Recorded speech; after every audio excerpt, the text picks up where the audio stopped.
आसतु आज आम बनैबा सोयाबीन आलू तरकारी। तो एथिपाई मु किछि सोयाबीन बड़ी नहीं जाइछि एवं एहा सहित किछि आलू और झुडंग मध्य नहीं जाइछि। तो प्रथमे उषुम पानी रे सोयाबीन बड़ी को बुतुरिबा पई छाड़ी देबा। एहा फल रे सोयाबीन बड़ी शीघ्र बुतुरी जिवो। तापरे आमे आलू और झुडंग को छोट छोट खंड रे काटी देबा एवं एहा को धोइबा पई एक ताटियारी किछि पानी नै सेथिरे पकेई देबा। सोयाबीन बड़ी बुतुरी जाइथिबा सोयाबीन बड़ी को चिपुड़ी सेथिरु फेण और मैला पानी अंश तक बाहर करदेबा एवं एक प्लेट रे सोयाबीन बड़ी को अलगा रखिबा। एहा परे आमे एक मसला पेस्टी प्रस्तुत करिबा।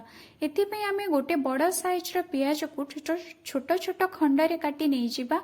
1 चामच धनिया 1 चामच जीरा किछि रसुण कटा जाइथिबा बड़ पियाज एवं लंका को नै एवं सेथिरे किछि पानी दे एहार एक पेस्टी प्रस्तुत करिबा। देखंतु एही भली एक मसला पेस्टी प्रस्तुत हे जिवो। एहा परे आमे गैस रे कड़े बसई सेथिरु 1 रु 2 चामच तेल दे देबा एवं चिपुड़ी थिबा सोयाबीन बड़ी को पकेई सेथिरे हळदी गुंड लूण एवं लंका गुंड दे भल भाबरे भाजिबा। धीरे धीरे सोयाबीन बड़ीर कलर चेंज ही आसीबो एवं लाल देखा जिवो एवं कुडमुडिया होई जिवो।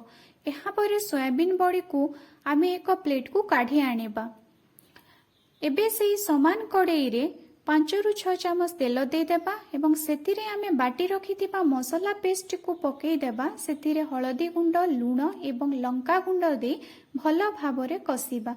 मसला को से पर्यंत कसिबा जे पर्यंत सेथिरु तेल अंश ऊपर को बाहरी न आसीछि।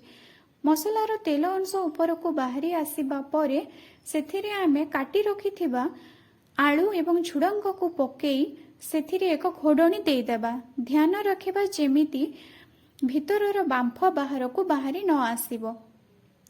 घोडणीटी दे दे आमे मीडियम टू लो फ्लेम रे या को 5 मिनिट पर्यंत छाड़ी देबा।